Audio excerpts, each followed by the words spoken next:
and welcome to the last week of Quake for this term. We've missed you guys so much over the last term, and we can't wait to see you guys in person really soon. Today, Sam's going to be talking to us about declaring the winner, but first, Lauren has the memory verse.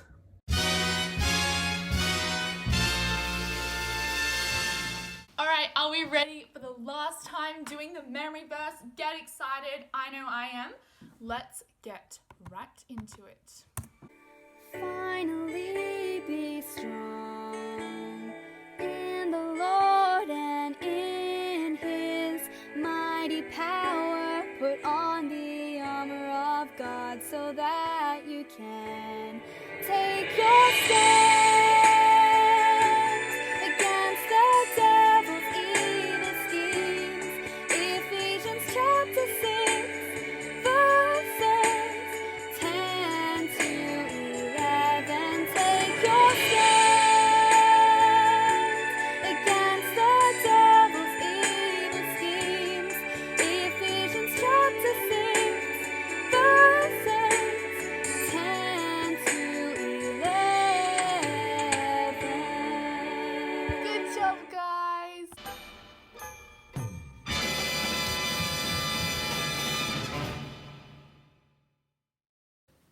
Hello and welcome to Quake Online for the last week of Term 2. Now at the moment we're not sure if Quake is going to come back in person for Term 3, we're still figuring things out, but we'll make sure to tell you once we know. Today, I want you to think about the Roman soldier that you've been building, that craft. With each inner piece of armor, I want you to think about that Roman soldier. Are you thinking about them? Good. Now, it's very important that we understand that a soldier needs to have a commander and needs to have an objective, a goal, something to do. Now, if we were that soldier, our commander would be God, would be Jesus. But what is our objective? What are we meant to do now that we've put on the armor of God? We just meant to sit here and talk, to joke, to get fat? No. Otherwise, it's kind of silly to put on all this armor to then not do anything with it. What are we meant to do with the armor of God? And the answer to that is actually all the way back in week 1. We learnt about the battle that Jesus has won. So Jesus has won a battle, but until he comes back, Satan is going around and tricking people, trying to draw everyone he can away from Jesus. Lying, stealing, attacking. And that's why we needed the armor of God, so that we can defend against his attacks. But the clue was right there. Our job as Christians is to tell people that Jesus has won, that Jesus is king, and that Jesus wants to be friends with us again. He's offering salvation. And we wear the armor so that Satan can't attack us, and so that we can go out and do it without any fear. For if we're wearing our belt of truth, then Satan's lies, we can see right through them. If we're wearing our breastplate of righteousness, Jesus' righteousness instead of our own, then Satan can't trick us into thinking that we're not worthy to go to heaven. We know that, but Jesus is for us. If we're wearing our shoes of the gospel of peace, we'll never lose sight of our goal. We know what we're working for. We know why we're working for. We're working for Jesus, and we'll never lose our footing. We'll never go astray. If we're wearing our shield of faith, then those small, insignificant parts that God hasn't spoken about a lot, we can hide behind that shield of faith and not be distracted, not be put aside by Satan's questioning of, what about dinosaurs? What about this? What about that? We can hide behind the shield of faith. We can fight with the sword of the Spirit. We can cut through Satan's lies. We can let the Spirit do the work for us. We wear our helmet of salvation to remember that Jesus is our Savior. He died for us. And if we're doing all that, then we have nothing to be afraid of. Our objective, our goal of telling people about Jesus goes from being scary, for something when we don't feel that we can do. It goes from that to something that is really quite easy.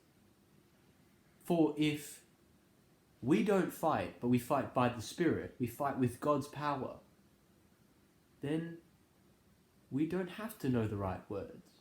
God will work through us. If we're using the shield of faith, Satan won't be able to trick us.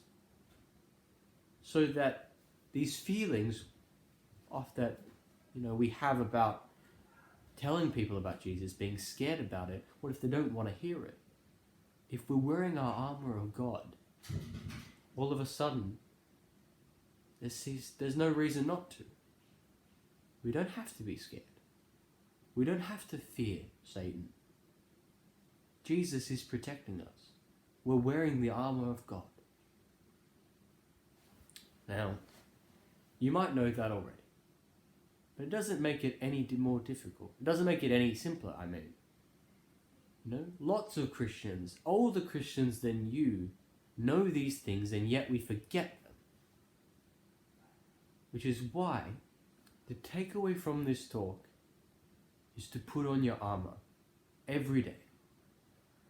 As you wake up in the morning to get ready for school, you're blinking away tiredness, you stumble to the bathroom, you brush your teeth. Don't forget to put on your armour. Because while there is nothing to be scared of, if we're wearing our armour out in the world, Satan can't attack us, we have nothing to fear. If we don't put it on, then we're exposed. Lies might come in. That's what we need to do. Put on your armour every day, and then there's nothing to fear. How awesome is that? Let me pray. Dear God, thank you that we know that you have won. Thank you that we have armour that protects us, and that armour is yours. That we don't need to know the right words, that there is nothing to fear if we're wearing them. Lord, give us the courage that comes with the armour of God to go out there and tell people. Amen. Thank you, Sam, for that awesome talk. Now, over to Andrew, who has the craft for this week. Hey all, Andrew here with the craft. So, this week, Sam has talked to us about declaring the winner, and the winner is, of course, Jesus. So, in craft today, we are going to be making some simple paper megaphones to help us declare that the winner is Jesus. What you will need is just some paper, pencils, sticky tape. This is very easy. The only challenge that comes with this is the freedom you have to do whatever you want. So, one megaphone that I've got here, I've rolled a piece of paper up lengthways, like so. Excuse me while I just use one hand to do it. Like that. And then I've just sticky taped it where my thumb is. And then I've got a lengthwise megaphone. This gold one that I've done, whoops, here we go, it says Jesus wins, and I've coloured it in a bit. Yeah, I did that length the other way compared to the other megaphone, where I did it along the short side. And you can get a much wider output. That's the word I'll use. And likewise, you just sticky tape it there, and you're all good. Yeah, and then I used pencils to colour it in, or you might want to cut out some pieces of paper and add to your megaphone. I will tell you now, you might want to colour in the piece of paper first before you roll it up, because it's a lot harder to colour it in when you've already rolled it up and sticky taped it.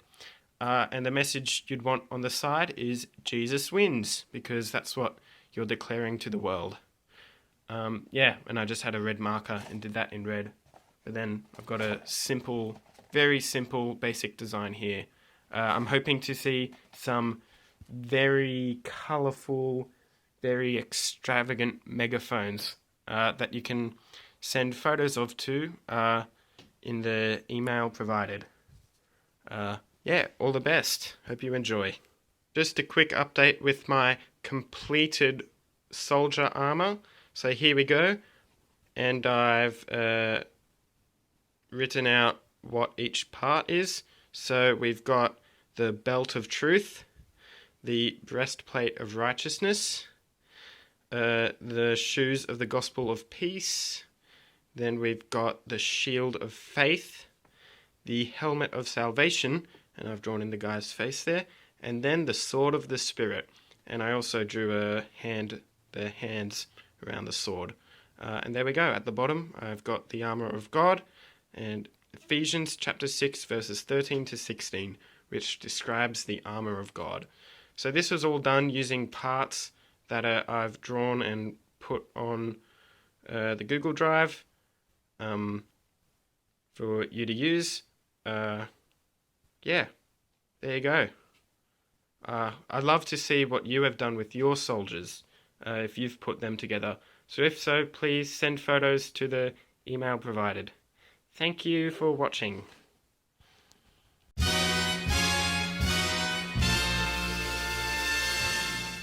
Hey all, Andrew here. This week I am going to give my testimony. So I grew up in a Christian household where my parents loved Jesus and I always went to church. I can't remember a day where I didn't know about Jesus. I knew that God existed, I knew that he loved me, but there was this problem of my sin that got in the way. But I can still have a relationship with God because Jesus died in my place on the cross, and Jesus took the punishment for my sins. God created me and loves me. I ought to love him back and obey him. That's the general gist of what I understood Christianity to be. As I grew older, I had questions. I was concerned if I truly believed this, or if I just followed what my parents were doing without question. This question nagged at me since I was in year 6. I'd go to bed knowing that I should pray to God. Sometimes I would pray, but most of the time I wouldn't pray. I knew I wasn't taking Jesus seriously. I wanted to know what it truly meant to follow Jesus, and what that looked like in action. Then I could know if I was truly following Jesus.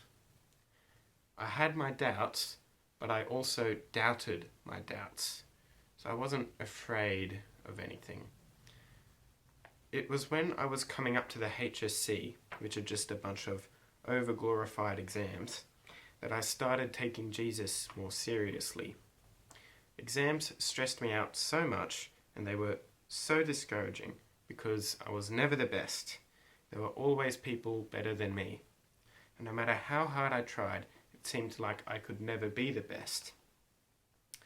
Because of this, I recognized the uniqueness of the gospel message that Jesus and the apostles have been preaching in the Bible for 2,000 years.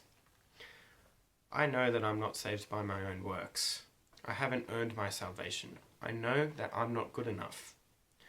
But I do know that I'm saved by grace. God showed mercy. And because Jesus paid it all to him I owe. I want to live my life now in obedience to Christ. And I don't obey God to earn his love. I know that I'm already loved. I'm not perfect, but I find rest in the fact that Jesus took all my sin to the cross. And because of that, in the strength God gives me, I will pick myself up and try again. And I will keep trying, keep saying sorry to God for my sin, and then keep trying again. I have confidence now that that is what it means to follow Jesus. Thank you for listening. Unfortunately, that's all we have time for today. We hope that you guys enjoyed Quake Online for this term, and we can't wait to see you guys in person soon. Bye!